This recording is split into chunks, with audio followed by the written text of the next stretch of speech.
ठीक है, आज हम देख रहे हैं यहाँ पे विनफॉर्म्स के अंदर एक हम कैलकुलेटर एप्लीकेशन बना रहे हैं। ठीक है, विनफॉर्म्स की मदद से यूजिंग सी शार्प। ठीक है, तो मैं अपने विजुअल स्टूडियो में आता हूँ। ठीक है, और यहाँ पे हम एक न्यू प्रोजेक्ट क्रिएट कर लेते हैं।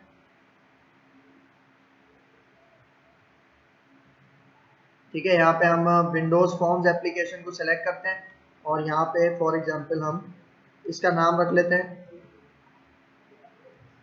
ठीक है, कैलकुलेटर विनफॉर्म, सही है। इसको ओके करते हैं यहाँ पे। तो जैसे ही ओके करेंगे तो हमारे पास एक फॉर्म अपीयर हो जाएगा इसका, जिसके ऊपर हम सारा काम यहाँ पे करेंगे। ठीक है, ये फॉर्म हमारे पास आ गया, इसको हम रिसाइज कर लेते हैं। सही है, थोड़ा रिसाइज कर लेते हैं इस तरह से।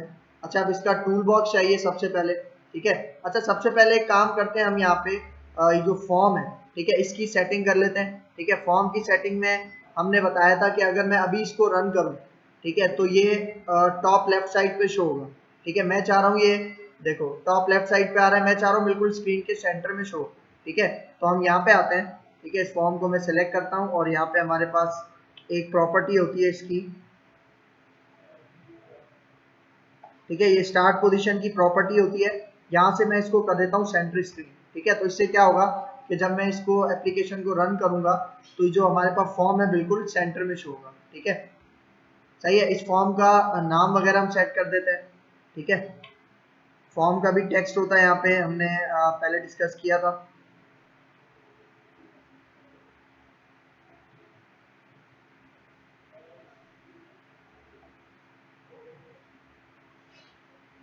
ठीक है, ये फॉर्म 1 इसका टेक्स्ट है। ठीक है, फॉर एग्जांपल मैं यहाँ पे कह देता हूँ इसको माय कैलकुलेटर ऐप। ठीक है, सही है, टॉप पे आ जाएगा हमारे पास। सही, अब फॉर एग्जांपल इसके अंदर हम कंट्रोल्स वगैरह ड्रैग एंड ड्रॉप करते हैं। ठीक है, तो मैं यहाँ से टूल बॉक्स ले लेता हूँ। ठीक है, मैंने आपको बताया था यहाँ पे टूल बॉक्स शो हो रहा होता है। अगर आपके पास नहीं आए तो आप व्यू के बटन में जाओ और यहाँ पे टूल बॉक्स, ठीक है, इसकी शॉर्टकट की भी है कंट्रोल अल्ट एक्स। ठीक है, इस पे क्लिक करो तो आपके पास ये ओपन हो जाएगा। ठीक है, इसको मैं यहाँ से फिक्स कर लेता हूँ। ठीक है, इस पे क्लिक करता हूँ तो ये फिक्स हो जाएगा।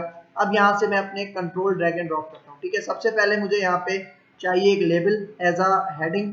ठीक है, सही है, यहाँ पे आता हूँ, इसको इसका हम टेक्स्ट वगैरह चेंज कर लेते हैं। ठीक है, लेवल 1 शो हो रहा है। ठीक है, यहाँ पे मैं कहता हूँ इसको इसका नाम रख लेते हैं हम for example my calculator application. ठीक है, सही है। और इसको हम साइज वगैरह इसका सेट करने के लिए हम यहाँ पे प्रॉपर्टी में जाते हैं, इसकी फ़ॉन्ट। ठीक है, यहाँ पे क्लिक करता हूँ और यहाँ पे हम इसकी कुछ बेसिक सी सेटिंग्स कर लेते हैं। ठीक है, सही, यहाँ से हम फ़ॉन्ट चूज कर लेते हैं फॉर एग्जांपल। ठीक है, ये हम फ़ॉन्ट चूज कर लेते हैं यहाँ से। ठीक है, अच्छा इसका साइज भी थोड़ा सा और इंक्रीज कर देते हैं ताकि हेडिंग की फॉर्म में ये नज़र आए। ठीक है, 20, सही है। यहाँ पे आके इसको ओके करते हैं। अच्छा, ये साइज इंक्रीज नहीं हुआ, इसको हम सेट करते हैं, एक दफ़ा सेलेक्ट करते हैं और उसके बाद दोबारा यहाँ पे जाके इसका साइज 20 करते हैं और यहाँ पे ओके करते हैं। अच्छा, इसका साइज क्यों सेट नहीं हो रहा?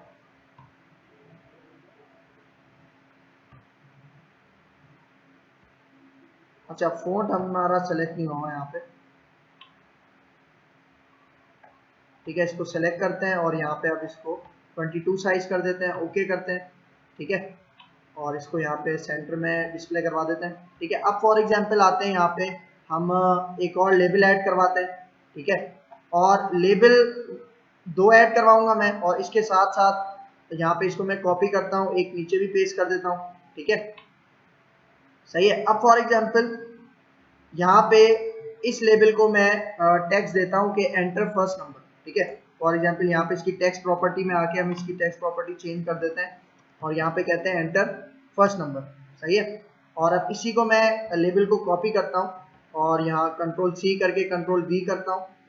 ठीक है, और यहाँ पे जो दूसरा लेबल के लिए है इसको मैं यहाँ पे सेट करवा लेता हूँ।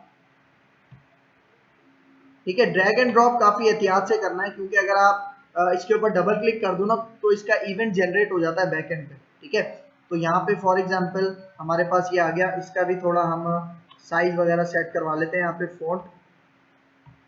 ठीक है, इसको बोल्ड कर देते हैं और इसका साइज फॉर एग्जांपल 14 कर देते हैं, ठीक है, सही है। अच्छा, अब इसको मैं यहाँ से फॉर एग्जांपल डिलीट करता हूँ, मुझे इसी तरह का चाहिए एक और, ठीक है, यहाँ पे कंट्रोल सी और कंट्रोल वी, ठीक है, और अब यहाँ पे आके मैं इसको भी इसके साथ सेट करता हूँ और इसका टेक्स्ट जस्ट हमने चेंज करना है यहाँ पे, एंटर सेकंड नंबर, सही है, ठीक है। अच्छा, अब फॉर एग्जांपल यहाँ पे मुझे अब चाहिए इसके साथ एक टेक्स्ट बॉक्स, ठीक है, एंटर फर्स्ट नंबर के आगे भी टेक्स्ट बॉक्स और यहाँ पे भी टेक्स्ट बॉक्स। तो मैं यहाँ पे आता हूँ, हमारे पास टी, ठीक है, इसको मैं ड्रैग एंड ड्रॉप कर लेता हूँ यहाँ पे, ठीक है, सही है। एक टेक्स्ट बॉक्स हमारे पास ये आ गया, इसी को मैं फॉर एग्जांपल कंट्रोल सी करता हूँ, कंट्रोल वी करता हूँ, तो ये यहाँ पे आ जाएगा दूसरे के लिए, ठीक है, सही है। तो अब इसके बाद फॉर एग्जांपल हमने बनाने बटन्स, ठीक है, बटन्स बनाने, तो सबसे पहले हम क्या करते हैं यहाँ पे एक बटन ड्रैग कर लेते हैं यहाँ पे, ठीक है, सही है, एक बटन ड्रैग करते हैं, इसका हम नाम और साइज वगैरह एडजस्ट कर लेते हैं, ठीक है। इसका टेक्स्ट बटन 1 है, फॉर एग्जांपल मुझे पहला बटन चाहिए एडिशन के लिए, तो मैं इसका नाम रख लेता हूँ ऐड, ठीक है, और यहाँ पे इसका हम फ़ॉन्ट साइज वगैरह भी सेट कर लेते हैं, ठीक है। यहाँ पे आता हूँ, इसको मैं कहता हूँ फॉर एग्जांपल 14, इसको बोल्ड कर देते हैं और यहाँ पे मैं इसको ओके करता हूँ, ठीक है। इसका साइज थोड़ा हम रिड्यूस कर लेते हैं, ठीक है। अब यहाँ से इसी को कॉपी करता हूँ और मुझे ऐसे 3 और बटन चाहिए, ठीक है, इसको control C, control V and control V, ठीक है, सही है। ये हमारे पास 4 बटन आ गए, पहला ऐड के लिए था, दूसरा मैं यहाँ पे बना लेता हूँ सबट्रैक्ट के लिए, ठीक है। तो यहाँ पे आते हैं, इसको मैं सेलेक्ट करता हूँ और इसके बटन का नाम हम चेंज कर लेते हैं,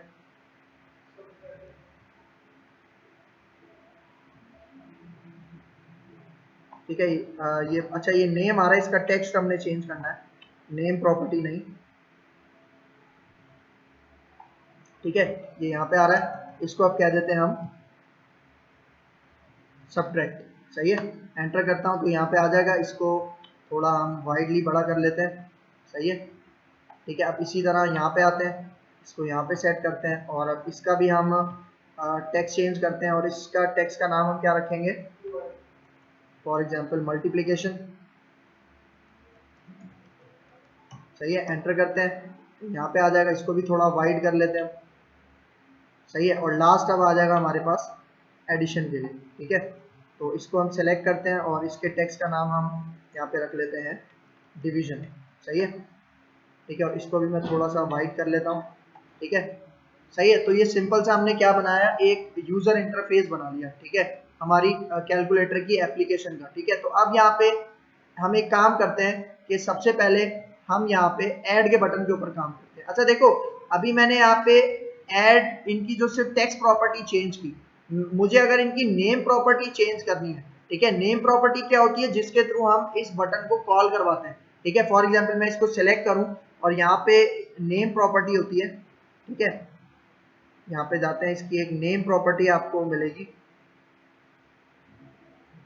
ठीक है, ये नेम प्रॉपर्टी है ना बटन 1, ये बटन अभी किसके लिए बना रहे हैं हम, ऐड के लिए, तो मैं यहाँ पे इसका नाम रख देता हूँ ऐड बटन, सही है, ठीक है। तो अभी देखना, अभी यहाँ पे आपको चेंजिंग नजर नहीं आएगी, मैं आपको चेंजिंग अभी दिखाऊंगा जब हम इस बटन को कॉल करवाएंगे, ठीक है। फिर यहाँ पे इसी तरह बटन 2 है, तो इसको मैं नाम रख लेता हूँ सबट्रैक्ट बटन, ठीक है, सही है। एंटर करते हैं और इसके बाद ये वाला जो बटन है तीसरा, इसका नाम बटन 3 है, इसको हम कह देते हैं फॉर एग्जांपल मल्टीप्लाई बटन, ठीक है। एंटर करते हैं और फिर यहाँ पे डिवीजन का जो बटन था, इसका भी नेम हम यहाँ पे सेट कर लेते हैं डिवीजन बटन, ठीक है। एंटर करता हूँ तो ये चारों क्या हुए। अब देखो, अब जब मैं इवेंट बनाऊंगा, फॉर एग्जांपल अभी मुझे इस ऐड के बटन का इवेंट बनाना, इवेंट हैंडलर, जिसके अंदर हम अपना इवेंट हैंडलर का कोड लिखेंगे, तो मैं यहाँ पे इसके ऊपर डबल क्लिक करता हूँ, ठीक है। जैसे आप डबल क्लिक करोगे तो आपके पास बैक एंड पे एक इवेंट जनरेट हो जाएगा। देखो, अब यहाँ पे हमने अपने बटन का जो नेम रखा था, टेक्स्ट नहीं नेम, ठीक है, तो उसी नाम से क्या हुआ, एक बटन हमारे पास इवेंट जनरेट हो गया, ठीक है। तो ये इसका फायदा है, सही है। फिर यहाँ पे आता हूँ, फॉर एग्जांपल अब सबसे पहले हमें क्या करना है, यहाँ पे ये जो 2 टेक्स्ट बॉक्सेस है, इनकी वैल्यू गेट करनी है और उनको ऐड करवाना है आपस में, ठीक है। तो यहाँ पे आता हूँ, मैं एक वेरिएबल बना लेता हूँ इंट num1, ठीक है। और इसके अंदर हमारे टेक्स्ट बॉक्स का नाम है, पहले टेक्स्ट बॉक्स का टेक्स्ट बॉक्स 1, इसका मुझे टेक्स्ट चाहिए, ठीक है, तो डॉट टेक्स्ट की प्रॉपर्टी हम यूज करते हैं, ठीक है। लेकिन अभी देखो अभी आएगा एरर, ठीक है, क्योंकि जो टेक्स्ट बॉक्स होता है ना वो स्ट्रिंग रिटर्न करता है, ठीक है, और यहाँ पे जो टेक्स्ट बॉक्स से हम टेक्स्ट ले रहे हैं वो स्ट्रिंग है, तो उसे अभी हमें कन्वर्ट करना है किसमें, इंटीजर में। तो यहाँ पे मैं आता हूँ, हम यूज करते थे इंट क्लास का एक मेथड होता था हमारे पास पार्स, ठीक है, तो इस ये फंक्शन है हमारे पास, मेथड है, इसको मैं बंद कर देता हूँ इसके अंदर, तो देखो एरर चला गया, ठीक है। अब इसी तरह मैं यहाँ पे इसको कॉपी करता हूँ, मतलब मैं कर क्या रहा हूँ यहाँ पे, टेक्स्ट बॉक्स 1 का जो टेक्स्ट है वो स्ट्रिंग में है, उसको मैं पार्स मेथड के थ्रू कन्वर्ट किस में कर रहा हूँ, इंटीजर के अंदर, और असाइन करवा रहा हूँ num1 के वेरिएबल, ठीक है। फिर इसी तरह मैं इसको यहाँ पे कॉपी करता हूँ और यहाँ पे अब कहता हूँ टेक्स्ट बॉक्स 2, ठीक है, और यहाँ पे इसका नाम रख लेता हूँ num2, ठीक है, और यहाँ पे आता हूँ एक और वेरिएबल बनाता हूँ, इसका नाम रखता हूँ फॉर एग्जांपल रिजल्ट, और इसके अंदर सिंपल तरीके से num1 को प्लस करवा दूंगा किसके साथ, num2 के साथ, ठीक है। तो अब यहाँ पे आके रिजल्ट इसको मैं करवा देता हूँ फॉर एग्जांपल पॉपअप मैसेज में शो करवा देता हूँ कि भाई जैसे ही इस ऐड बटन पे कोई भी यूजर क्लिक करेगा तो क्या होगा, टेक्स्ट बॉक्स से दोनों नंबर लिए जाएंगे, उन्हें इंटीजर में कन्वर्ट किया जाएगा, फिर उनका सम करके एक मैसेज बॉक्स में डिस्प्ले हो जाएगा, ठीक है। तो मैसेज बॉक्स इसका एक स्टैटिक मेथड पढ़ा था हमने शो, ठीक है, और इसके अंदर मैं यहाँ पे दे देता हूँ रिजल्ट, ठीक है। तो अभी आप देखो यहाँ पे अभी आएगा एरर, क्योंकि रिजल्ट क्या है, रिजल्ट आपके पास एक नंबर है, इंटीजर है, और ये जो मैसेज बॉक्स है ना ये सिर्फ स्ट्रिंग शो करवाता है, ठीक है। तो हम क्या करते हैं, ये जो मेथड है, सॉरी ये जो वेरिएबल है रिजल्ट, इसके आगे मैं डॉट लगाता हूँ और इसका एक मेथड होता है टू स्ट्रिंग, ठीक है, मतलब इसके अंदर जो भी टेक्स्ट आया उसे मैं कन्वर्ट किस में कर रहा हूँ, स्ट्रिंग में, क्योंकि जो मैसेज बॉक्स डॉट शो का मेथड है वो स्ट्रिंग प्रिंट करवाता है, ठीक है। तो तभी मैंने यहाँ पे इसको किस में कन्वर्ट कर दिया, स्ट्रिंग में, ठीक है। तो अगर यहाँ पे आके अभी मैं आपको ये रिजल्ट दिखाऊं, ठीक है, तो आप रिजल्ट देखना, सही है। तो फॉर एग्जांपल मैं यहाँ पे 2 नंबर्स देता हूँ, ठीक है, और यहाँ पे आके ऐड पे क्लिक करता हूँ, तो देखो रिजल्ट क्या आया, 4, ठीक है। तो अगर मैं यहाँ पे फॉर एग्जांपल इसके बैकएंड पे मैं थोड़ा सा और यहाँ पे डिटेल दे दूं, ठीक है, इस तरह से इसको कह दूं कि भाई पहले मैसेज भी शो करवाओ, एडिशन रिजल्ट इज, ठीक है। तो अब आके यहाँ पे अगर मैं इसको रन करूं एप्लीकेशन को, ठीक है, और यहाँ पे आके फॉर एग्जांपल 2 और यहाँ पे ऐड पे क्लिक करूं तो देखो एडिशन रिजल्ट इज 4, ठीक है। इस तरह से भी हम कर सकते हैं, वरना अगर आप चाहो कि फॉर एग्जांपल मुझे मैसेज बॉक्स में नहीं चाहिए, मुझे चाहिए फॉर एग्जांपल किसमें एक लेबल शो, मतलब ये जो हमारा फॉर्म है या नीचे एक बड़ा सा लेबल शो, उसमें मुझे रिजल्ट शो, ठीक है। तो मैं क्या करूंगा, यहाँ पे आता हूँ फॉर एग्जांपल इसको मैं कमेंट करता हूँ और अब इसके डिजाइनर मोड में आता हूँ और यहाँ पे एक लेबल ड्रैग एंड ड्रॉप करता हूँ, ठीक है। तो हम यहाँ पे जाते हैं, ये लेबल है, इसको मैं यहाँ पे ड्रैग एंड ड्रॉप करता हूँ, ठीक है, और अब इसकी थोड़ी सी हम सेटिंग कर लेते हैं, ठीक है, फॉन्ट वाइज, ठीक है। यहाँ पे आता हूँ फॉन्ट, ठीक है, इसके ऊपर मैं क्लिक करता हूँ और यहाँ पे फॉर एग्जांपल मैं कहता हूँ 20 बोल्ड, ठीक है, और यहाँ पे इसको हम कर देते हैं ओके, ठीक है। तो मतलब जो भी रिजल्ट आएगा वो इस लेबल से क्या होगा, रिप्लेस हो जाएगा, ठीक है। तो अभी देखो अगर मैं अभी रन करूँ यहाँ पे, ठीक है, अगर मैं अभी रन करूँ यहाँ पे तो आप रिजल्ट देखना, अभी देखो ये लेबल शो हो रहा है, सही है। हमें अभी शो नहीं करवाना, हम चाह रहे हैं जब हम ऐड पे क्लिक करें ना तब इन दोनों की वैल्यूज गेट करे टेक्स्ट बॉक्स की और सम करके हमें दिखा दे। तो यहाँ पे मैं क्या करूंगा, अभी इस ये जो लेबल है इसकी एक प्रॉपर्टी हमने पढ़ी थी विजिबल, ठीक है, सही है। तो यहाँ पे आते हैं, इसकी एक प्रॉपर्टी है हमारे पास ये विजिबल, ये अभी ट्रू है, मुझे इसको अभी करना है फॉल्स, ठीक है, ताकि इससे क्या होगा कि जब मैं अभी अपना प्रोग्राम रन करूंगा तो आप देखना आपके पास यहाँ पे लेबल शो नहीं हो रहा, ठीक है। लेकिन अगर मैं यहाँ पे 2 और यहाँ पे भी 2 फॉर एग्जांपल ऐड करूं तो देखो अभी वो लेबल नहीं आ रहा, ठीक है। तो हमने क्या करना है, यहाँ पे आते हैं इसके बैकएंड पे और यहाँ पे हमने एक सिंपल सी कोडिंग करनी है, हमारे लेबल का नाम था लेबल 3, सही है, लेबल 3 डॉट, इसकी एक प्रॉपर्टी होती है टेक्स्ट प्रॉपर्टी, उसकी टेक्स्ट प्रॉपर्टी के अंदर मैं असाइन क्या कर दूंगा, इस रिजल्ट को, ठीक है। यहाँ पे आता हूं, मैं इसको कहता हूं रिजल्ट, सही है, और क्योंकि ये इंटीजर है तो इसको मुझे कन्वर्ट किस में करना है, टू स्ट्रिंग के अंदर, सही है। ठीक है, तो क्या हुआ, रिजल्ट इंटीजर था वो टू स्ट्रिंग में कन्वर्ट होके लेबल 3 के अंदर का जो टेक्स्ट है उसमें सेट हो जाएगा। ठीक है, तो अगर मैं यहाँ पे आके अभी इसको रन करके दिखाऊं आपको, ठीक है। अच्छा, एक और काम, सही है, यहाँ पे जो हमने लेबल की विजिबिलिटी फॉल्स की थी वो अब मुझे नीचे आके यहाँ पे क्या करनी है, ट्रू भी करनी है। ठीक है, मतलब दोबारा भी उसको शो करवाना है, सही है। तो यहाँ पे आके इसको हम कर देंगे ट्रू। ठीक है, तो अब यहाँ पे आके अगर मैं इसको रन करूं तो आप रिजल्ट देखना। अच्छा, हम यहाँ पे एक मैसेज भी शो करवाते हैं। फॉर एग्जाम्पल यहाँ पे एक मैं स्ट्रिंग कॉन्कैटिनेट करवाता हूं, एडिशन रिजल्ट इज, सही है, इस तरह से। और अब अगर मैं यहाँ पे आके इसको रन करूं तो आप रिजल्ट देखो। ठीक है, अब यहाँ पे आता हूं, फॉर एग्जाम्पल 4 को मैं यहाँ पे करवा रहा हूं ऐड। अच्छा, हमारे पास अभी ये ऐड का बटन काम नहीं कर रहा, इसको देखते हैं क्या। अच्छा देखो, यहाँ पे ये शो हो रहा है, देख रहे हो, हमसे गलती क्या हुई कि हमने ना इसकी जगह पे वो सेट करवा दिया, मतलब वो हमारे पास लेबल का नाम कुछ और है। ठीक है, अगर आप, हमारे उस लेबल का नाम है लेबल 4, ठीक है, हमने किस पे सेट करवा दिया, लेबल 3 पे, तभी वो यहाँ पे चेंज हो गया। तो हम क्या करते हैं, यहाँ पे लेबल 4 आएगा, ठीक है, और यहाँ पे भी लेबल 4, सही है, इस तरह से। तो अब अगर मैं आके इसको रन करूं तो आप रिजल्ट देखें। ठीक है, यहाँ पे आके मैं दोबारा इसको 4 देता हूँ, टैप 4, और फिर यहाँ पे ऐड करता हूँ, तो देखो अब सही आ रहा है रिजल्ट, एडिशन रिजल्ट इज 8, सही है। तो अब जितने भी बटन हैं उन सब के लिए मुझे सेम यही काम करना है। अच्छा, लेकिन एक और चीज देखो, अभी अगर मैं यहाँ पे फॉर एग्जाम्पल कोई भी टेक्स्ट नहीं देता, ठीक है, मतलब अगर मैं यहाँ पे रन करूं, मतलब मैंने अभी वैलिडेशन अप्लाई नहीं की, मतलब अगर मैं यहाँ पे अभी दोनों में कुछ भी नहीं देता, ठीक है, और यहाँ पे आके ऐड पे अगर मैं क्लिक करूं तो क्या होगा, हमारे पास कुछ भी नहीं होगा। और यहाँ पे हमारे पास बैक एंड पे क्या आ जाएगी, एक्सेप्शन आ जाएगी। ठीक है, तो हमने क्या करना है, इस एक्सेप्शन से रोकने के लिए, ठीक है, यहाँ पे इस फॉर्मेट एक्सेप्शन आ रही है, इसको मैं क्लोज करता हूँ। इसको रोकने के लिए हम वैलिडेशन लगाते हैं, और वैलिडेशन क्या लगाएंगे हम, ये देखो, मैं यहाँ पे एक कंडीशन ऑन करता हूँ इफ, ठीक है, और यहाँ पे मैं कहता हूँ कि टेक्स्ट बॉक्स 1 जो है, टेक्स्ट बॉक्स 1 का जो टेक्स्ट है, ठीक है, सही है, अगर वो नॉट इक्वल है किसके, एम्प्टी, देख रहे हो, मतलब टेक्स्ट बॉक्स 1 कौन सा है हमारे पास, ये एंटर फर्स्ट नंबर वाला टेक्स्ट बॉक्स। ठीक है, मैं कंडीशन क्या दे रहा हूं कि टेक्स्ट बॉक्स 1 का जो टेक्स्ट है अगर वो खाली नहीं है, ठीक है, टेक्स्ट बॉक्स 1 भी चेक करवाना है और इसी के साथ साथ मुझे टेक्स्ट बॉक्स 2 भी चेक करवाना है। ठीक है, सही है, तो मैं यहाँ पे एंड ऑपरेटर यूज कर रहा हूँ। ठीक है, और यहाँ पे भी मैं इसको कह देता हूं अगर ये नॉट इक्वल है एम्प्टी के।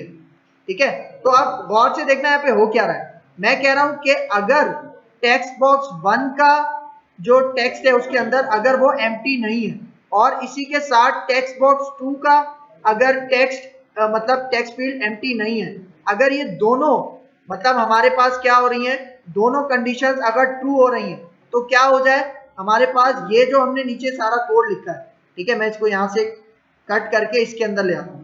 ठीक है, सही है, मतलब अब हम ये चेक कर रहे हैं कि एम्प्टी तो नहीं है, मतलब टेक्स्ट बॉक्स 1 और टेक्स्ट बॉक्स 2 दोनों लाजमी फिल होने चाहिए, ये अब मैं रिस्ट्रिक्शन लगा रहा हूं। तो यहाँ पे आके मैं एल्स में दे देता हूं कि अगर एक भी एम्प्टी है, मतलब टेक्स्ट बॉक्स 1 या टेक्स्ट बॉक्स 2 में से एक भी एम्प्टी है, तो यहाँ पे हमें मैसेज बॉक्स में शो करवा दो। ठीक है, इसके अंदर एक मैसेज शो हो जाए, और मैसेज में लिखा हुआ है प्लीज फिल बोथ फील्ड्स, सही है। ठीक है, मतलब यहाँ पे मैं कर क्या रहा हूं, यहाँ पे टेक्स्ट बॉक्स 1 डॉट टेक्स्ट को मैं कह रहा हूं कि अगर ये खाली नहीं है, और अगर टेक्स्ट बॉक्स 2 का की फील्ड भी अगर खाली नहीं है तब ये कोड चले, लेकिन अगर इन दोनों में से कोई भी टेक्स्ट बॉक्स खाली है तो क्या हो, एल्स का पार्ट चल जाए, और एल्स के पार्ट में क्या मैसेज शो हो, प्लीज फिल बोथ फील्ड्स। ठीक है, तो अगर मैं यहाँ पे आके इसको अभी आपको रन करके दिखाऊं, ठीक है, अब देखो मैं ना फर्स्ट नंबर पे कुछ डालता हूं ना सेकंड नंबर पे, और यहाँ पे आके ऐड पे क्लिक करता हूं, तो देखो प्लीज फिल बोथ फील्ड्स। ठीक है, लेकिन अगर फॉर एग्जांपल मैं किसी एक में डाल दूं और यहाँ पे दूसरे में ना डालूं और अब ऐड पे क्लिक करूं, तो देखो तब भी हमें क्या शो करवाएगा, प्लीज फिल बोथ फील्ड्स। फिर इसी तरह अगर मैं यहाँ पे आके अब दोनों फील्ड्स दे दूं और यहाँ पे आके ऐड पे क्लिक करूं, तो देखो अब रिजल्ट शो हो रहा है नीचे। ठीक है, अब सेम यही काम हमने सारे बटन्स के लिए करना है, ठीक है। अभी ऐड के लिए किया, अब क्या होगा, जस्ट कॉपी पेस्टिंग चलेगी। तो यहाँ पे आके मैं सबट्रैक्ट पे डबल क्लिक करता हूँ, इसका मेथड बन गया। तो अब यहाँ पे क्या करूंगा, ये जो कोड है सारा, ठीक है, ये सारा कोड है, मैं यहाँ से करता हूँ कॉपी और सबट्रैक्ट में ले आता हूँ, ठीक है। और यहाँ पे अब देखो, यहाँ पे कंडीशन बाकी सारी सेम रहेगी, सिर्फ सिंबल चेंज हो जाएगा और क्या हो जाएगा, माइनस। और यहाँ पे एडिशन की जगह में क्या शो करवा दूंगा, सबट्रैक्शन रिजल्ट इज, ठीक है। फिर इसी तरह यहाँ पे अब मैं आता हूँ मल्टीप्लिकेशन के लिए, डबल क्लिक करता हूँ, इवेंट बन गया, और यहाँ पे भी पेस्ट कर देता हूँ वही कोड। और यहाँ पे अब प्लस की जगह कौन सा सिंबल आ जाएगा, स्टेरिक का, ठीक है, मल्टीप्लाई। और यहाँ पे मैं टेक्स्ट मैसेज शो करवा देता हूँ, मल्टीप्लिकेशन रिजल्ट इज, ठीक है, सही है। फिर इसी तरह यहाँ पे लास्ट हमारे पास है डिवीजन के लिए, इस पर डबल क्लिक करता हूँ तो इसका इवेंट जनरेट हो गया। यहाँ पे भी इसको मैं पेस्ट कर देता हूँ, और यहाँ पे आके अब कौन सा सिंबल आ जाएगा प्लस की जगह, फॉरवर्ड स्लैश, ठीक है, जो हम डिवाइड के लिए यूज करते हैं। तो यहाँ पे अब मैं इसको कह देता हूँ डिवीजन रिजल्ट इज, ठीक है। तो अब अगर मैं यहाँ पे आऊँ और अपना ये प्रोग्राम इसको मैं दोबारा रन करूँ फाइनल, ठीक है, इस पे मैं रन करता हूँ तो आप रिजल्ट देखना, ठीक है। फॉर एग्जाम्पल मैं यहाँ पे कहता हूँ 20 और सेकेंड नंबर देता हूँ 10, ठीक है। अगर यहाँ पे ऐड पे क्लिक करूँ तो क्या रिजल्ट शो हुआ, एडिशन रिजल्ट इज 30। फिर इसी तरह सबट्रैक्ट पे क्लिक करूँ तो क्या शो हो रहा है, सबट्रैक्शन रिजल्ट इज 10। फिर अगर मल्टीप्लाई पे क्लिक करूँ तो उसने इन दोनों नंबर्स का मल्टीप्लाई कर दिया। फिर अगर एंड में डिवीजन करूँ तो यहाँ पे क्या रिजल्ट शो हो गया, डिवीजन रिजल्ट इज 2, ठीक है। मतलब सिंपल सा हमने एक कैलकुलेटर बनाया और वैलिडेशन के साथ कि भाई अगर यहाँ पे वो दोनों फील्ड्स एम्प्टी छोड़ता है और किसी भी चारों में से बटन पे क्लिक करता है, फॉर एग्जांपल मल्टीप्लिकेशन पे, तो क्या शो होगा मैसेज उसे, प्लीज फिल बोथ फील्ड्स, ठीक है। तो ये काम इसके थ्रू हम कर सकते हैं। अच्छा, फॉर एग्जांपल ये जो हमारे पास इसका बैकग्राउंड कलर शो हो रहा है, ठीक है, अभी बैकग्राउंड कलर क्या शो हो रहा है हमारे फॉर्म का, व्हाइट शो हो रहा है। फॉर एग्जांपल मुझे इसका बैकग्राउंड कलर चेंज करना है, तो मैं यहाँ पे जाता हूँ, ठीक है, इसका अपीयरेंस एक कैटेगरी हमने पढ़ी थी, देखो यहाँ पे अभी बैक कलर क्या है, व्हाइट है। मैं इसका कलर फॉर एग्जांपल कोई और कलर सेट कर दिया। अच्छा देखो यहाँ पे कलर्स की भी 3 कैटेगरीज है, सिस्टम, वेब और कस्टम, ठीक है। अभी सिस्टम का ये शो हो रहा है, ठीक है। फॉर एग्जांपल आप वेब में जाओ तो आपको और कलर शो होंगे, ठीक है, ये देखो, देख रहे हो, ये और बहुत सारे कलर्स यहाँ पे शो है। फॉर एग्जांपल मैं ये कलर लेता हूँ, ठीक है, तो देखो ये हमारे बैकग्राउंड पे सेट हो गया, ठीक है। इस तरह भी आप अपने जो इंटरफेस है, जीयूआई है, उसको थोड़ा बेहतर बना सकते हो, ठीक है। तो ये हमने अभी क्रिएट किया है माय कैलकुलेटर एप्लीकेशन, ठीक है, विन फॉर्म्स के थ्रू। क्लियर है?